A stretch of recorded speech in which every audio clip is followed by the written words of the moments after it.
有种一种朋友说过了，个头有长度呢，还古要叫没弄出过，我一家平常搞那嘛做嘛喏，一家看个古要洗，就路就平常搞喏呢，今年么来喏，平常一般来喏，这 Sesame oil. Jelly or salt, chicken flavor, light soy sauce, layer sugar, layer nam tang, two layer shrimp, aloo tlami layer shallot, onion layer claw, cilantro layer jotska, meatloaf, lime powder seasoning.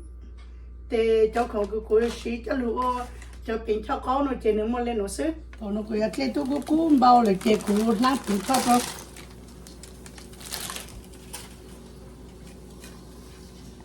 Nát của mua chế mà lên cho lúa to. Chế lên mà bao là chế cũng mua cho mì lô cho lúa lăng củ nó.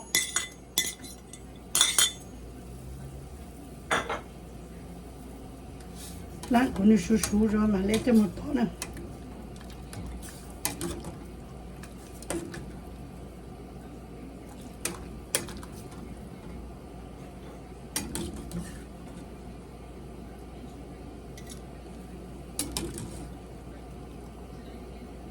Còn nó chơi của nó cho chừ.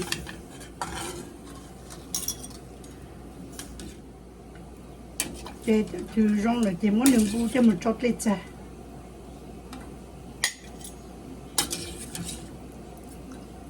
Push it cut le. About it cut le. 1 cup of water. Okay. Eat less sugar.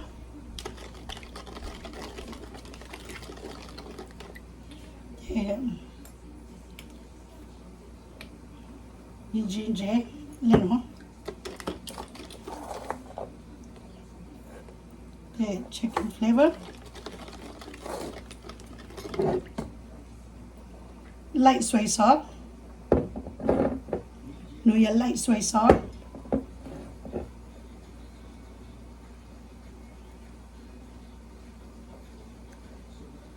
Lấy là một chút. Yeah, no, your lime powder seasoning. No, cho món mặn nào nữa. Giờ chỉ nhà có thể mua chơi nhà có thể lấy món đau rau là hả? Cái cùi lụt to cho bình cho uế kia, tóm cá to xôi dạng uế kia. Cái cùi muốn cho chữ cho nó. Mì lấu.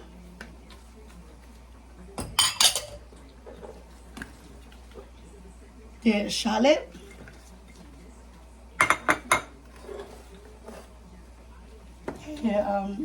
Sesame oil. Kuchi shi peanuts te kuchi sesame oil na.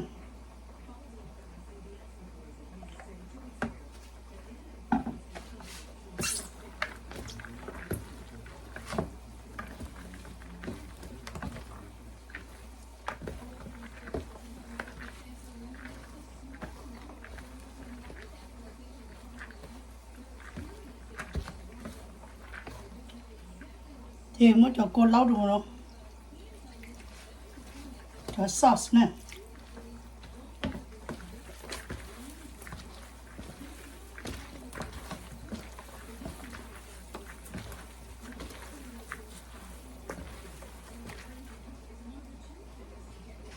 Rồi hai rót cá.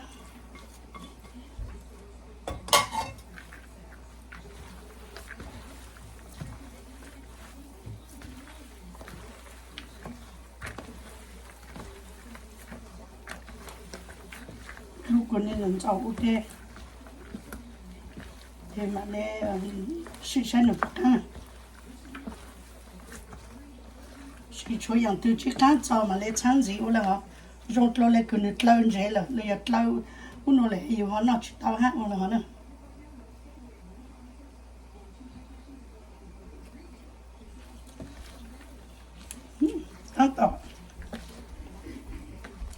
tăng tỏ căng sang thôi cứ tôi ta chỉ mua cho một lầu lên nữa thì rong lên nữa là thì nhà để cho phụ cho đó nhà phụ cho là cho phụ cho chỉ nhà là chua tiền optional để cho khổ đó